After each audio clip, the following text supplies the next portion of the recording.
துறந்தா வணங்காத ஒருத்தனை பார்த்தா எனக்கு தெரியாதா? தோளோடு தோள் நின்னா தருவானே உசுரதா.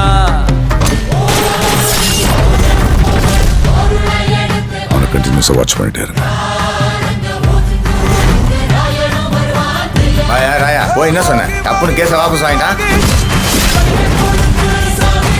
கெஞ்சி கேட்டேன் சார்.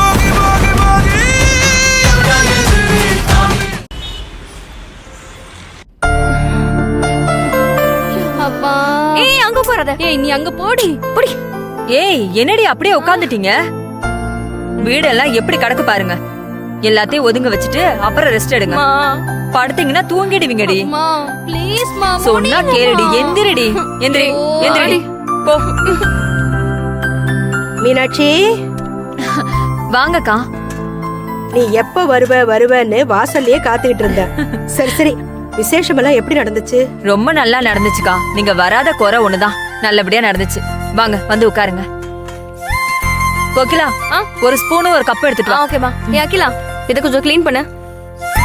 மகா உங்களுக்காக பால் கொழுக்கட்டை கொடுத்துட்டு இருக்கா. அப்படியா? அம்மா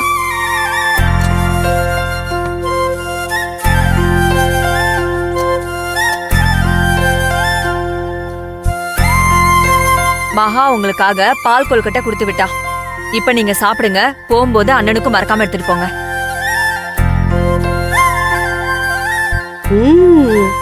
நல்லா இருக்கும் மீனாட்சி. மகாவுக்கு அப்படி ஒரு கைப்பக்குவம். கைராசிக்காரி இல்ல அவ?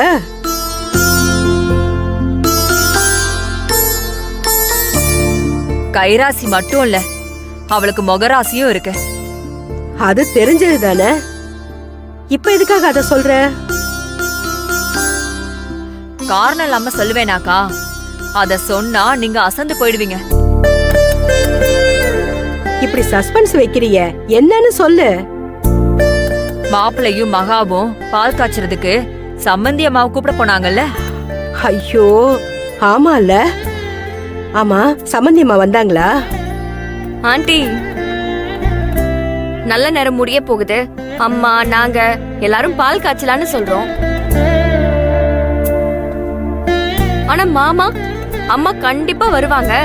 லேட் ஆனாலும் பரவாயில்ல, அவங்க வர நேரம் தான் நல்ல நேரம்னு ஒரே பிடிவாதமா இருந்தாரு. எங்களுக்கா ஒரே டென்ஷன். அதுக்கப்புறம் என்ன ஆச்சுன்னு தெரியுமா?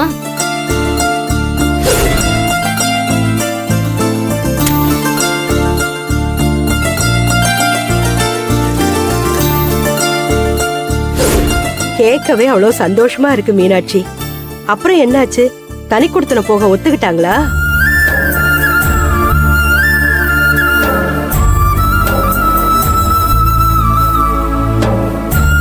மீனாட்சி என்னாச்சு? தனி கொடுத்தன போக உங்க சம்மந்தி ஒத்துக்கலையா? பால் காய்ச்சினதும் எங்களை ஆசீர்வாதம் பண்ணுங்கன்னு மாப்பிள்ளை சம்பந்தி அம்மா கிட்ட கேட்டாரு. அதுக்கு முடியாதுன்னு சொல்லிட்டு மாப்பிள்ளை கிட்ட உனக்காக மட்டும்தான் வந்தேன், அம்மா தான் முக்கியம்னா நீ மட்டும் வான்னு சொல்லிட்டு போயிட்டாங்க. ஆனா மாப்பிள்ளை போகல. வெண்ணிலாவை தவிர அந்த வீட்ல இருந்து எல்லாரும் வந்திருந்தாங்க. எல்லாமே சந்தோஷமா நடந்துச்சேன்னு நினைக்கும் போது முடிவு சோகமாயிடுச்சு. சம்பந்தி அம்மா எல்லாமே தான் புள்ளதான்னு நினைக்கிறாங்க. மகாவை கல்யாணம் பண்ணி கொடுத்து அவங்களுக்குள்ள பிரிவை உண்டாக்கிட்டோமேன்னு எனக்கு தான் ரொம்ப கவலையா இருக்கு.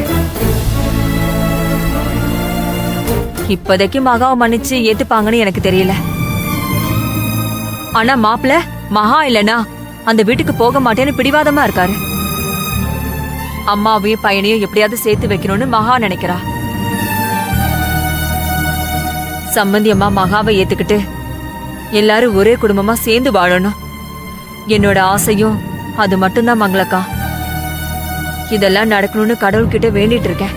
மீனாட்சி, வீடேறி வந்து உன் சம்பந்தியும் வெண்ணிலாவும் பேசின பேச்சுக்கு வேற யாராவது இருந்தா இந்த ஜென்மத்துக்கு அவங்க முகத்திலேயே முழிக்க மாட்டாங்க. ஆனா நீயும் மகாவும் எதையும் மனசுல வச்சுக்காம அந்த குடும்பம் ஒத்துமையா சந்தோஷமா இருக்கணும்னு நினைக்கிறீங்களே, உங்க நல்ல மனசுக்கு எல்லாமே நல்லபடியா நடக்கும். கவலைப்படாத மீனாட்சி. சரிங்கக்கா.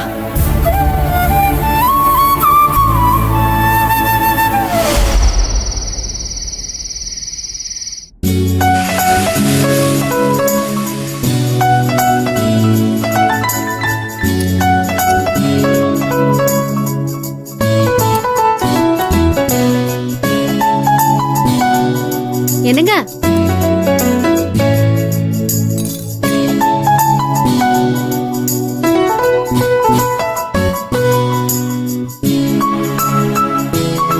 என்னங்க எஸ். என்ன பண்ணிட்டு இருக்கீங்க?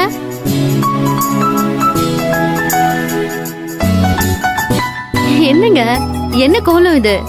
ஹே பார்த்தா தெரியல? மாஸ்டர், ஹா? தோசை மாஸ்டர். உங்களை யார் இந்த வேலையெல்லாம் பண்ண சொன்னது? கரண்டியை கொடுங்க. நெவர். ம்? ஏன் நான் சமைக்க கூடாதா? அதுவும் என் பொண்டாட்டிக்கு நான் தான் சமைப்பேன். அதெல்லாம் வேண்டாம். சமையல் என்னோட உரிமை.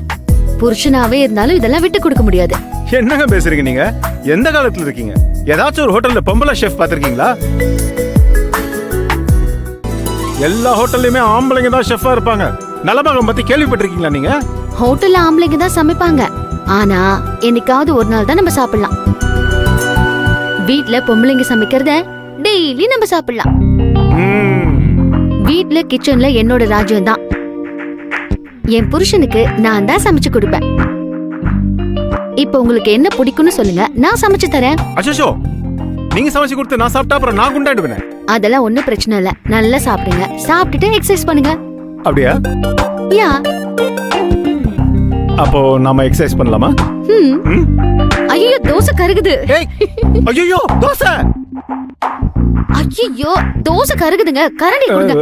முடியாது. நான் போட்ட தோசையை நான் தான் எடுப்பேன். ஐயோ எடுங்க அப்போ. அட எடுங்க சீக்கிரம். இருங்க.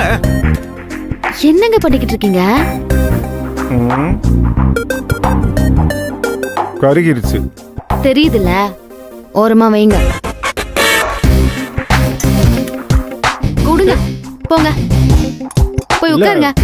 நான் சரி போங்க.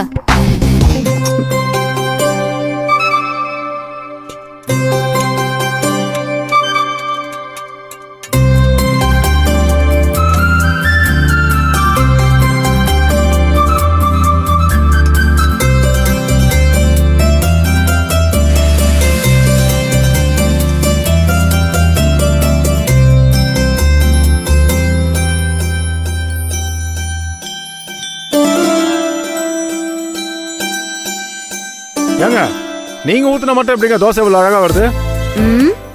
கண்ணு வைக்காம அங்க போய் உட்காருங்க. கத்துக்கலான்னு பார்த்தா தொழில் ரகசியத்தை சொல்ல மாட்டேங்களே.